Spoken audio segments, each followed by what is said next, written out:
Mega Brigada! Yan, sa mga sandaling ito bago tayo magpaalam, Brigada Abner, kasama natin sa studio yung nag-iikot sa buong Pilipinas gamit yung pedicab. Oh. Sikad. Di ba sikad dyan sa inyo? Sikad. Sikad. Andito ngayon sa Metro Manila at kukumustahin natin, medyo napadaan siya. Kahapon pa siya dito, si Neil J. Matunding, tama? Sige, bigyan natin pala ng mic. Okay, Neil J., good morning. Good morning po. Ayun, at buti napadaan ka dito sa Brigada News FM Manila. Actually, dito po ang tinuro sa akin ng mga MMDA na dumaan para iwas daw po sa cause of traffic dito sa Roswell Road. Very good. Ongoing po kasi ako ng Mandaluyong dyan po sa Cybergate. Unang-una, marami kasi nagtatanong. Alam namin, marami ka ng followers din sa social media. Pero ang tanong namin, bakit ka nag-iikot? Ano ba yung dahilan at panay yung pag-iikot mo sa buong Pilipinas gamit lang yung pedicab? Umiikot po ako sa buong Pilipinas po as part of my commitment na mag-voluntary sacrifice para po sa initiative na suportahan po yung Anti-Elderly Abuse Act dahil ito po ay napaka-importante at karapatan po ito ng mga senior citizen na magkaroon talaga sila ng ganitong batas at nang sa ganon kung sakali mang makaranas po sila ng pang-aabuso ay meron po silang malapitan. Chinek ko nga Brigada Lay, Sir NLJ, yung binanggit nyo, may pending bills pala sa Senado at sa Kongreso.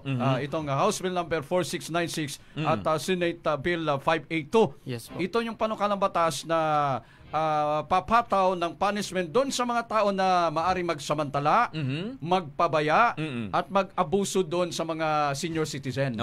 Bakit gano'n naman yung yung advocacy mo? As part po kasi na sa side po and my personal experience, na naka-indicate po dyan sa Anti-Elderly Abuse Act, yung House Bill 4696 and Senate Bill 582, abandonment and neglect is experience of my grandmother. So, and also physical abuse, then emotional abuse din yung senior citizens' rights na kaisa na naranasan din ng lola ko. Kaya pinupurso ko po talaga ito na maisabatas dahil para naman po maging isang awareness na lang sa ibang mga matatanda, sa mga nakakararami. Di bali mangulan na po yung lola ko, namatay man po siya, pinagkalooban po niya sa akin yung ideolohiya at napamana niyang karunungan na ipagpatuloy yung aking nasimulan na ipaglaban talaga ang karapatan ng mga matatanda. Kaya nandito ako ngayon sa Maynila at hinihiling ko sa ating mga mambabatas, pati na sa senatorial and then sa House of Representative, na kung sakaling malagdaan man ito ng dalawang kapulungan at panghuli ang ating Pangulo, ay sana po wag nang patagalin dahil ito po ay matagal-tagal nang inaantay ng ating mga matatandang Pilipino na maisabatas ito. Dahil based po sa mga consultant na na-share po sa akin about sa status ng Anti-Elderly Abuse Act, ay 9 years na po itong tinatalakay at hanggang ngayon ay hindi po maisabatas. Kaya siyempre may mga sitwasyon na may mga elderly, may mga nakatatanda na matapos magkuha ng mga anak, ng mga apo yung mana, abay pinabayaan na. So walang batas na nagpaparusa. Kaya dapat maipasa itong batas na to.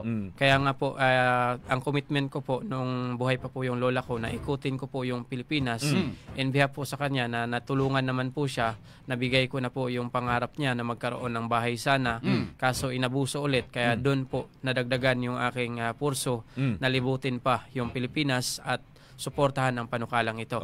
Dahil ito po ay na-pending until now. So in the last 2022, kung hindi ako nagkakamali, ito po ay na-raise po ng House Representative Congressman 1st District Davao Representative Paulo Duterte, First District Congressman, na ang Anti-Elderly Abuse Act, House Bill 4696. And then ito pong Senate Bill 582 is na-raise din po ni Senador Risa Ontiveros. Based po yan sa status na nakuha ko po na meron din po ako mga kopya. Okay, sige. Binigay po nila. Pero sa ngayon, Neil, no? Ilan na yung mga naikot mo sa Pilipinas? Ilang probinsya na yung naikot mo? 25 provinces po and then may remaining po tayo na 25. 57. Kasi ang whole provinces ng Pilipinas, it's 82. So I already visited 25. Mm. So pang 25 po itong NCR and then hindi po ako aalis dito sa Metro Manila hanggat hindi po maipaabot talaga ito at makapag-courtesy call sa mga yung legal process talaga na contact person na makapag-follow up po talaga sa Congress and the Senate. Nel J, napaka-valid nung crusade mo at saka napaka-noble ng intention mo. Pero ang tanong namin, siyempre mahirap yung nagpadyak ka from Mindanao going to dito na sa Metro Manila. Kailan ka nagsimula na magpadyak? January 5 po, then January 5 ng anong taon? 2023 po. 2023, last year. Yes po, January 5, 2024 din po ako dumating dito alas 8 ng umaga nag-pull down po dyan sa Luneta Park. So, nag-participate po ako ng courtesy and via po sa mga nakabantay po dyan na mga yung security na lumang uniforme po yung kanilang kasuotan dahil na-timing po yun na walang opisina yung pagdating ko kaya sa kanila po ako nag-courtesy. Then after mga 3 days ay pumunta po ako ng Cubao para po magsumiti ng letter para po sa ating House of Representatives para po matalakay talaga ito. Then after that, January 15 naman ay tumungo naman po ako sa Senate para magpaabot naman ng letter. And then dumiretso na ako ng Malacanang sa office po ng National Commission of Senior Citizen by the presence of Attorney Franklin Quijano. So nag-courtesy call din po sa kanya at gawa po sila ng endorsement letter para po i-address sa ating minamahal na Pangulo na si Ferdinand Marcos Jr. At ito po ay na-receive nila noong January 22, 2024. So parang lumalabas na ito ay isang strategy on your part para mapansin kasi pwedeng initiative po. Hindi siya mapansin kapag walang ganito mga initiative. Yung voiced over po. Paano naman, what about yung mga suporta na nakuha mo? May mga nagpaabot ba sa'yo ng tulong? Sa anong pamamaraan? Pwedeng tulong na itaguyod ito sa Senado at sa Kongreso? At yung paghatid sa'yo ng tulong para maisulong mo pa itong iyong krusada? Ang una pong suporta po na natanggap ko is yung mga media support exposure, then yung vlogger interview exposure, and then radio guesting interview exposure, and then yung newscaster media exposure, at municipal media exposure, then provincial media exposure, and then barangay media exposure. May the presence kung sakali pong makapag-stop po ako silang mga opisina ay ini-expose po nila sa kanilang mga social media pages po. Okay. Sige. Anyway, Neil J, no? Kami suportahan natin 'yan. Yung mga klaseng cause, di ba? Nakakabilib yung yung initiative mo.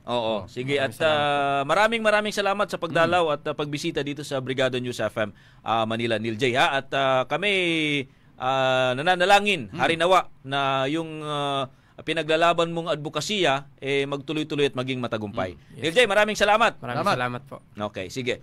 Anyway mga kabrigada, oras na natin. Alas 9:20